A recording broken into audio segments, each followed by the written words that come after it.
madaxweynaha Somaliland mudane Muuse Biixi Cabdi ayaa waxa uu bilowgii ololihiisa ee doorashadii 2017 uu ku ololeeyay inuu la dagaalamayo musuqmaasuqa eexda qabyaalada qaraabakiilka iyo boobka hantida ummadda waxayna dadka ka faalooda arrimaha doorashooyinku ku macneeyeen in ballanqaadkii madaxweyne Biixi ee uu bulshada u sheegay inay qayb weyn ka qaadatay in la aamino oo loo codeeyo waxaanu helay codadkii ugu badnaa sanadkii 2017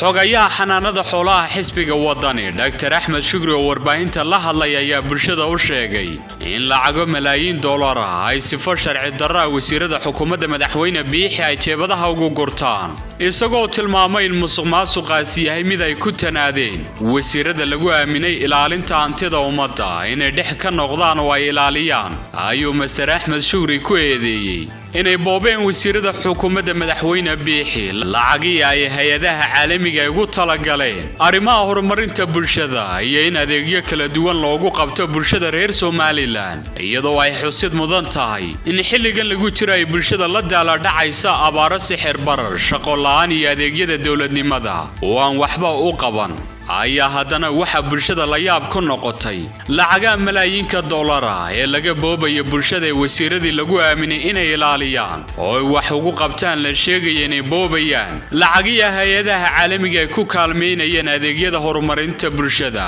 sida horumarinta caafimaadka horumarinta waxbarashada iyo horumarinta arrimaha bulshada xogayaha xanaanada xoolaha xisbiga wadani Dr. Axmed Shukri ayaa bulshada u tilmaamay qaabka ay wasiiradu u musuqmaasuqaan lacagaha malaayiinka ee hay'adaha caalamiga ugu deeqaan shacabka Somaliland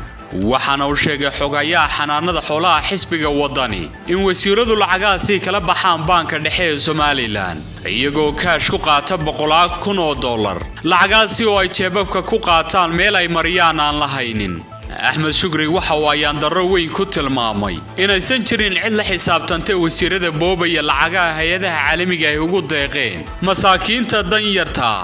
waxa uu fashil iyo wax laga xumaado ku tilmaamay xukuumadda uu hogaamiye madaxweyne Biixi oo uu ku eedeeyay musuqmaasuqaasi baasan ee dalka ka socda waxa jirta lacago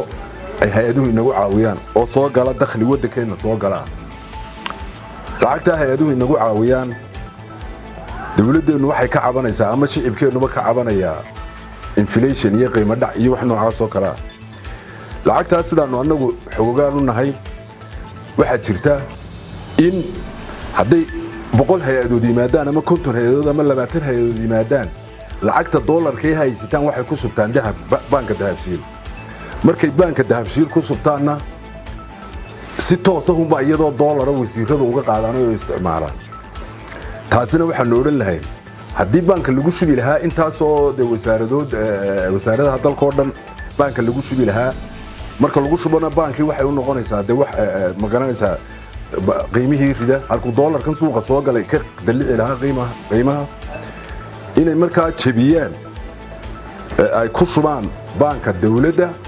dabeetana shaqaalaha hadhowto loo siiyo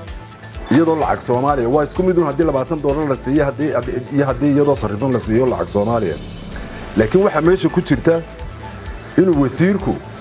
iyadoo dollar keligii saxeexo oo dabeetana ay lacagtaasi gasho jeeb dad